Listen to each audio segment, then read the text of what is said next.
Confused because I don't know what the hell George is doing a 3% withdrawal rate, because that's absolutely wrong. I don't.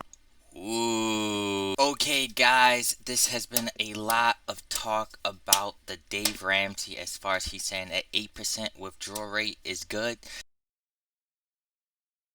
He have received a lot of criticism from the finance community about this. A lot of people have been reacting to it. I've reacted to a few Dave Ramsey reaction videos because to me I kind of find it interesting. I will be reacting to this.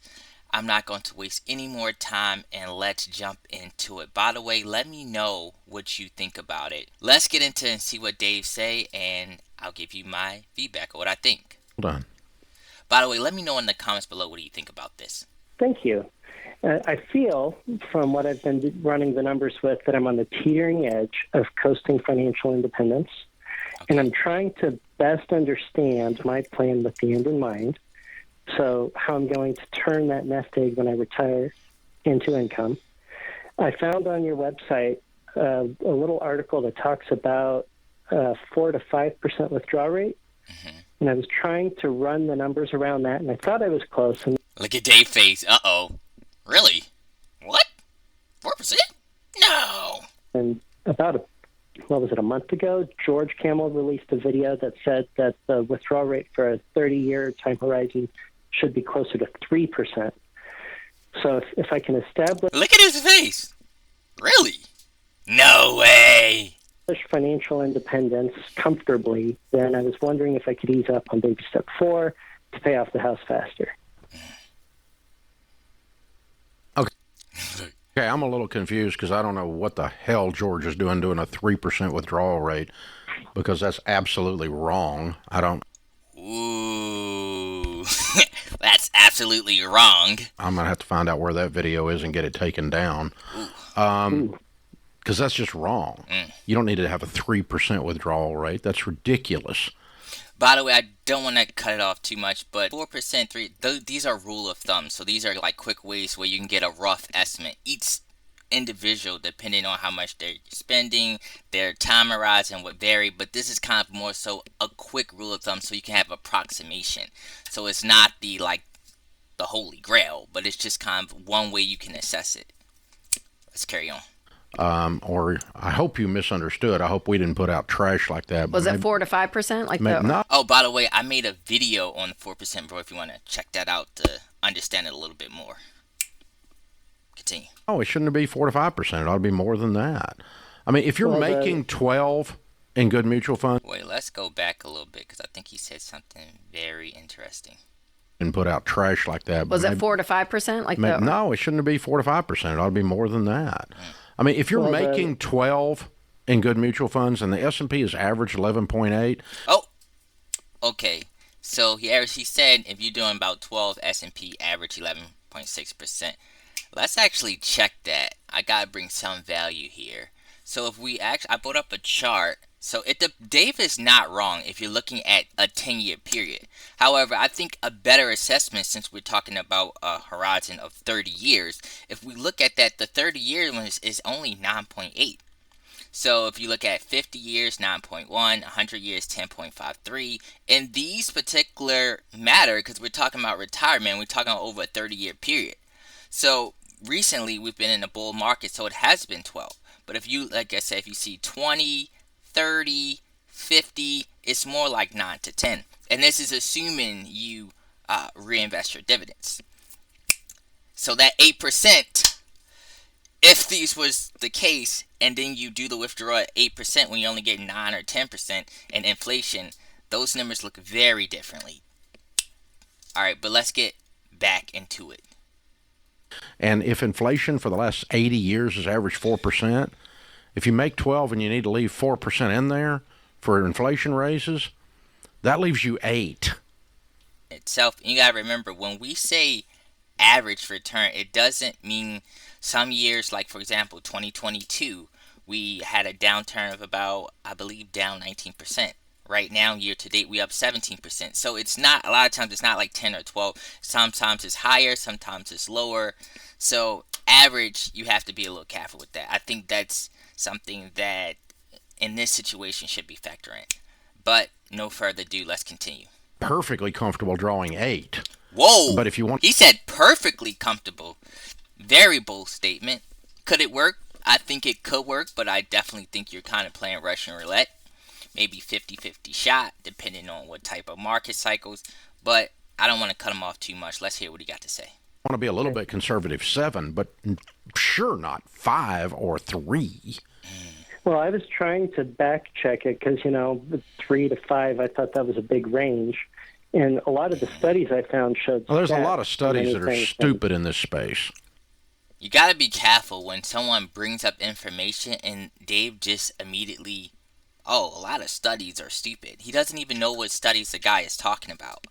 That could be very beneficial, but he didn't. If you notice, he didn't what study were you talking about? He just immediately bashed it. I think that's very dangerous when you bring something to someone's attention and they don't ask, what study was it? What was he didn't ask any questions. So I think that was a very ignorant statement right there, because he didn't get all the information.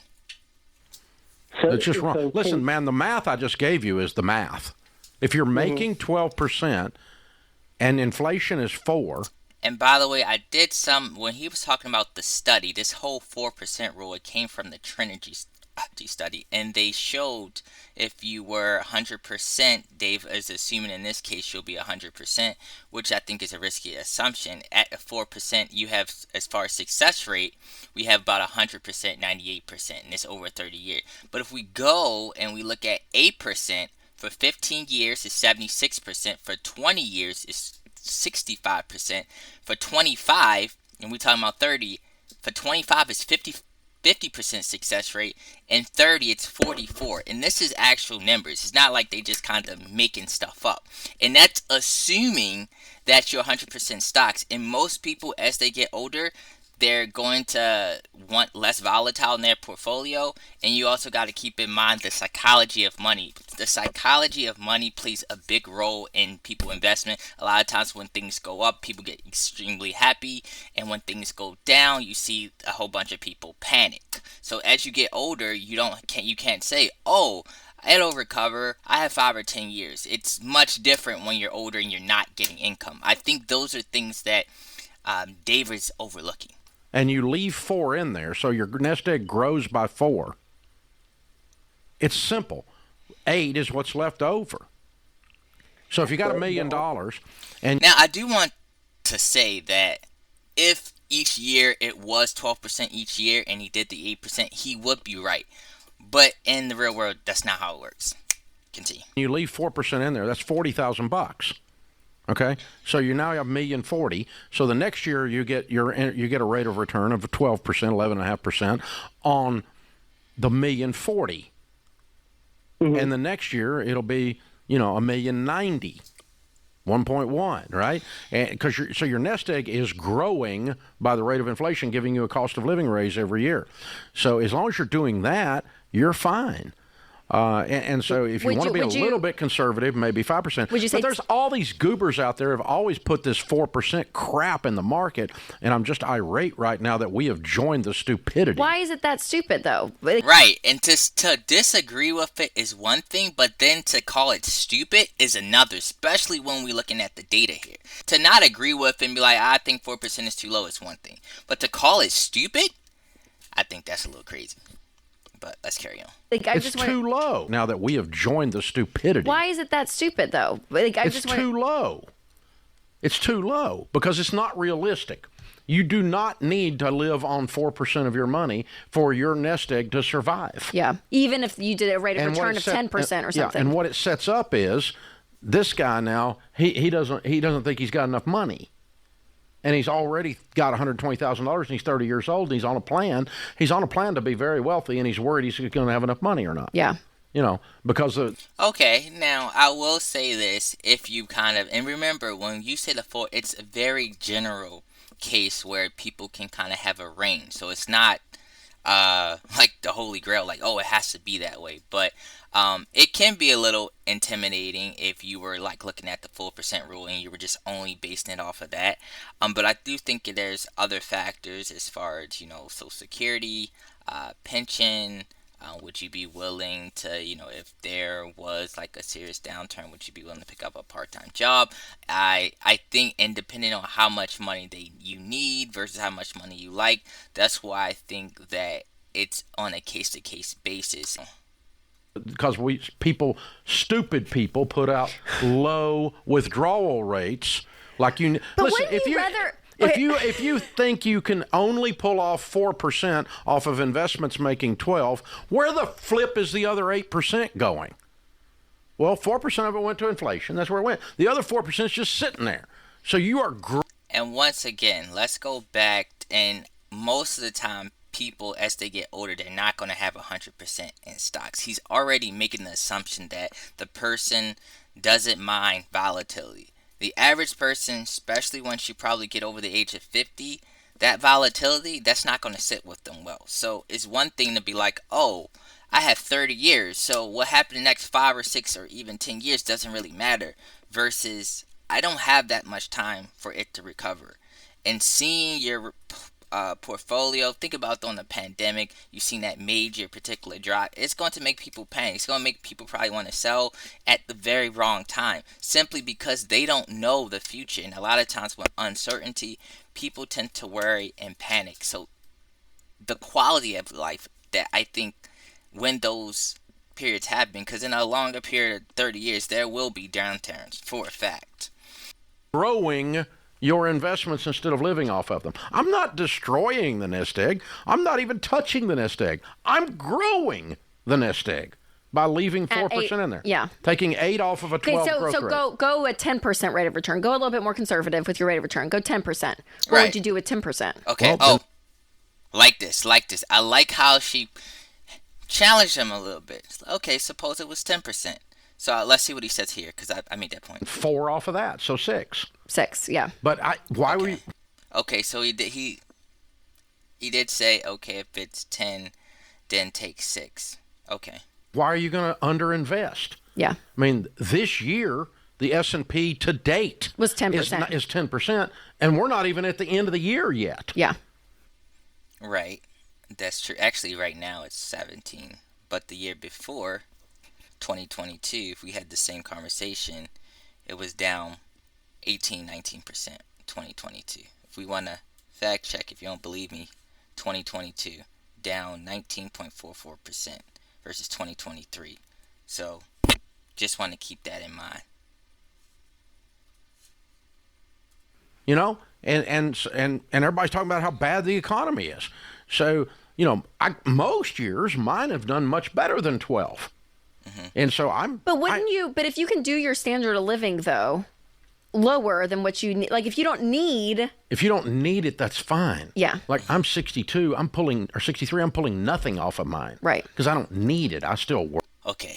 I don't think that's a fair comparison either, because Dave is already rich. He's had probably multiple sources of income. He makes way substantial more than the average American. So he's giving advice to the average American. So I don't think his situation is a good way to go off of. Work. I still have an income. Right. I don't need any of it, so it's all just sitting there growing. But you could do 4%. The problem is when you go down these stupid nerd rabbit holes in these Reddit threads with these morons who live in their mother's basement with a... Dave always talks about someone living in their mother's basement. He's a real character. Calculator, and then you put that out into the dadgum community, and then people go, I don't have enough money. It's hopeless. I'll never be able to save enough to retire. $1 million should create for you an $80,000 income, boys and girls. Whoa. Okay. So you should, perpetually, like if forever, you should be able to pull $80,000 forever and never destroy it. Now and so when you tell people that, and by the way, they actually did back tests, and I think it was for success rate. I'll probably drop it down, like when they back tested in several different scenarios and stuff like that from real life. I think it was maybe a success rate of maybe like 44 or 56%. So I mean, he's talking about comfortable, like, oh yeah, that's modest numbers. That $1 million creates a $40,000 income. You go, oh, I've got to have $2 million, and I can't make that. Then this system doesn't work. So, Okay, that now there is a fair assessment that he said. It can definitely be a little overwhelming, especially when you run the numbers. It will say you need a lot more than if you kind of took his route. So that is fair. What you're doing with this bogus math is you're stealing people's hope. That's why I'm pissed about it. Because it's hope stealing with super nerds that have never really done anything to start with. They don't have any investments, they just have theories. How do you know that? I mean, what made them come to that conclusion? Most of the people that's in the finance community that looks at these hard numbers, they actually invest. So is all these people that kind of did these studies, they actually invest. I'm pretty sure that the majority of them actually invest. I've actually freaking got investments. My money is actually invested exactly the way I teach people to invest it. And I'm easily making 12% on my money. Easily. I would actually like to see, because he always say I'm easily making 12% and stuff like that. I would actually like to see what mutual funds he had in over that period of time, because to my knowledge, he has never shown that, but carry on. Average throughout a decade. Yeah. So it's just asinine that we do this stuff. So no, honey, you need to save 15% of your income in baby step 4 till you get your house paid off. When your house gets paid off, you will... Okay, and just wanted to bring something else to your attention. This is another thing that you kind of realize called the sequence of returns risk. So it pretty much just shows that if your portfolio takes a major hit early on in your retirement, it definitely impacts your balanced portfolio. As far as this scenario, they based off of a $1 million portfolio, and it says experience a 15% drop early within the first 2 years versus the second investor, which had happened 15%, and you can definitely see the difference in year 18. Here, after 18, they had about 400,000, and this one, they kind of pretty much ran out of money. Those are the things that you have to consider when we're talking about retirement, and you can't just assume best case scenario. Stay away from 4% withdrawal rate morons who are telling you this is the thing. So, God, it's just aggravating. So, I can see the hope stealing because it makes people think they need. Look, she's like I can tell she doesn't agree, but she's also trying to highlight it could be a hope stealer, which to me, he does have a point there. It looks like he's pretty much done there, but that concludes this video. Let me know in the comments below what you think about it. I think statements like this is very dangerous, especially when we're looking at the real numbers and the success rate, which I showed you before. I just tried to, of course it's a reaction videos, but I definitely tried to put a little bit more value as far as what other people were saying, the actual studies, the criticism that he faced from the finance community. But that concludes this video. If you haven't already, make sure you hit the like button. If you're new, make sure you subscribe to the channel.